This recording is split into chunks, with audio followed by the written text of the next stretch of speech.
Hello everyone, कैसे हैं आप लोग। आज की क्लास में हम पढ़ने वाले हैं class 7th English Renu book से चैप्टर नंबर 6, जिसका नाम है ए गुड सिटीजन। गुड का अर्थ होता है अच्छा और सिटीजन का अर्थ होता है नागरिक, यानी एक अच्छा नागरिक। तो चलिए आज इस चैप्टर का हम लोग line by line Hindi explanation पढ़ेंगे। लिखा है, Rachel's uncle and aunt lived in Mysore, यानी रचेल के चाचा और चाची मैसूर में रहते थे। Rachel and her parents had gone to Mysore to spend their vacation with them. Spend का अर्थ होता है बिताना और वेकेशन का अर्थ होता है छुट्टियाँ, यानी रचेल और उसके माता पिता उनके साथ अपनी छुट्टियां बिताने के लिए मैसूर गए थे। ठीक है, चाचा और चाची के साथ रचेल और उसके माता पिता अपनी छुट्टियां बिताने के लिए मैसूर गए थे। They were all excited as they were going to visit the Vrindavan garden. Excited का अर्थ होता है उत्सुक। ठीक है, वे सभी लोग उत्सुक थे।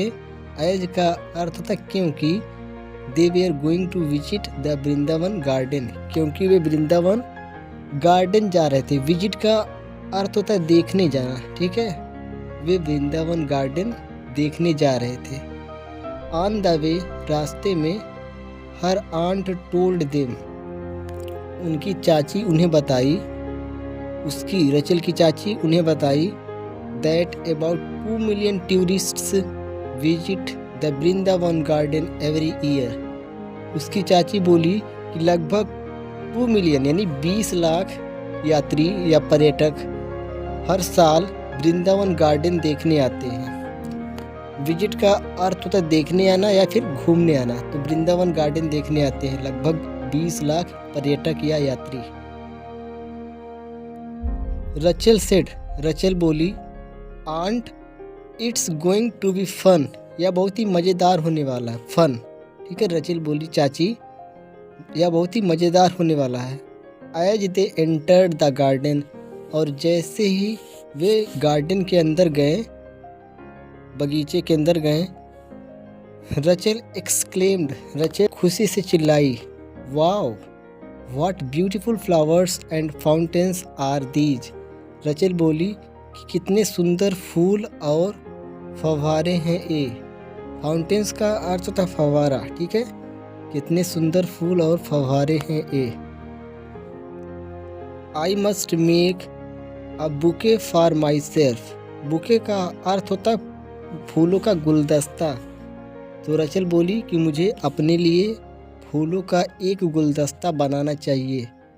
The moment she tried to pluck one of the flowers, उस समय, मोमेंट का अर्थ होता है क्षण या समय या पल। ठीक है, उस समय उसने फूलों में से एक फूल को तोड़ने का प्रयास किया।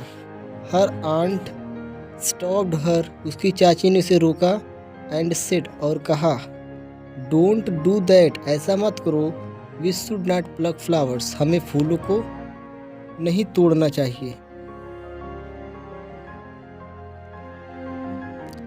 After taking a round of the whole garden, पूरे बगीचे का एक चक्कर लगाने के बाद, they sat down to have snacks, वे स्नैक्स खाने बैठ गए। Aunt had brought popcorn, samosas, sandwiches and fruits for everyone.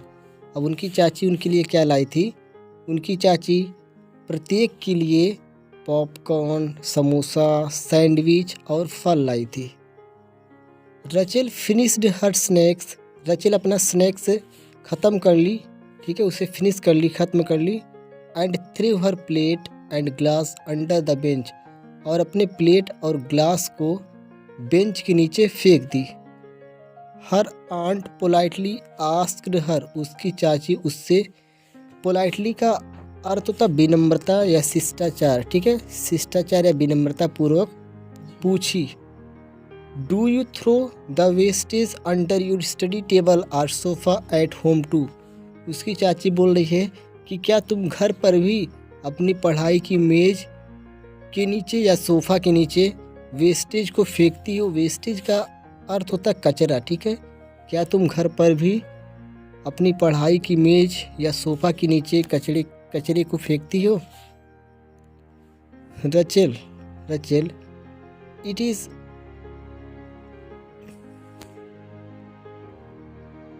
देखिएगा आप लोग,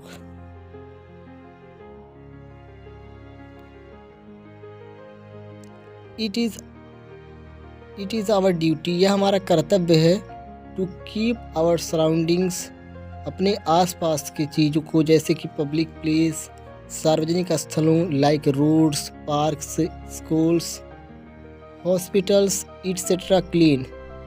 हमें अपने आसपास के जो स्थल हैं, जैसे सड़क हो गया, पार्क्स है, स्कूल, अस्पताल इत्यादि को साफ रखना चाहिए, ठीक है। We should treat the whole country just like our home. Treat का अर्थ होता है व्यवहार करना या मानना, ठीक है।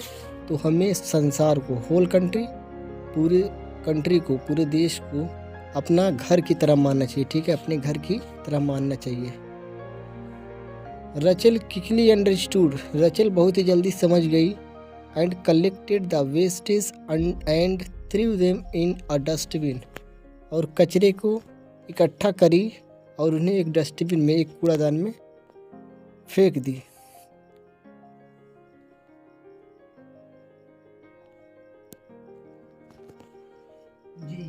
आफ्टर हैविंग द स्नैक्स, और स्नैक्स खाने के बाद, they moved towards the musical fountains, वे संगीतमय फव्वारे की तरफ बढ़े। Where they enjoyed the light and sound show, जहाँ पे वे लाइट और साउंड शो का आनंद लिए। When they moved out, they saw an old man tripped and fell down, और जब वे थोड़ा, मतलब मूड आउट का अर्थ था बाहर आना, ठीक है। और जब वे बाहर आए, दे सा, वे देखे, an old man tripped and fell down. Tripped and fell down का अर्थ था ठोकर खाकर गिर जाना, ठीक है। तो उन्होंने देखा एक बूढ़ा आदमी ठोकर खाकर गिर गया था। हर आंट रैन, उसकी चाची दौड़ी, and helped the old man, और उस बूढ़े आदमी की हेल्प की, मदद की। While the others were still thinking what could be done, जबकि बाकी लोग, जो दूसरे लोग थे, वे सोच रहे थे कि क्या किया जा सकता था। The old man thanked her for her act of kindness.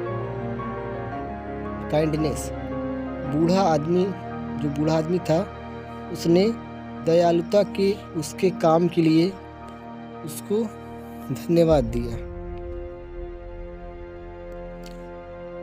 On her way back, और वापस जब वे रास्ते में थे, Rachel asked her aunt, Rachel अपनी चाची से पूछी, did you know the old man whom you helped?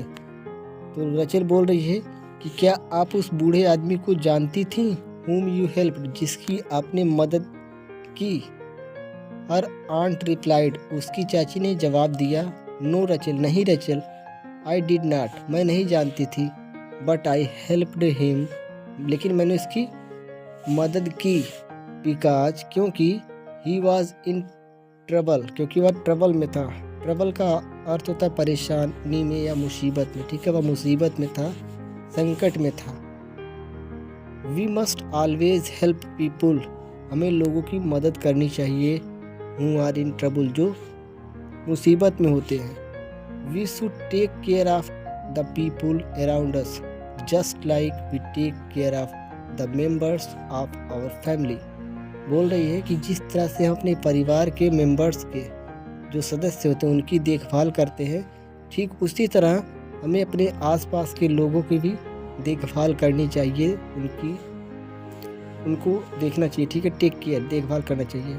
In this way, इस तरह से, we can become good and responsible citizens, इस प्रकार से हम अच्छे और जिम्मेदार नागरिक बन सकते हैं, हो सकते हैं। तो बस यही था आपका चैप्टर, और ये लास्ट में आप लोग कुछ वर्ड मीनिंग देख लीजिएगा और इन्हें अपनी कॉपी में नोट कर लीजिएगा। तो बस यही था आपका चैप्टर। आई होप कि आपको समझ में आया होगा, और अगर आपको वीडियो थोड़ा सा भी अच्छा लगा हो तो वीडियो को लाइक करिए, और चैनल पे न्यू है तो चैनल को सब्सक्राइब कर लीजिएगा। तो मिलता हूँ किस नेक्स्ट वीडियो में, तब तक के लिए गुड बाय, टेक केयर।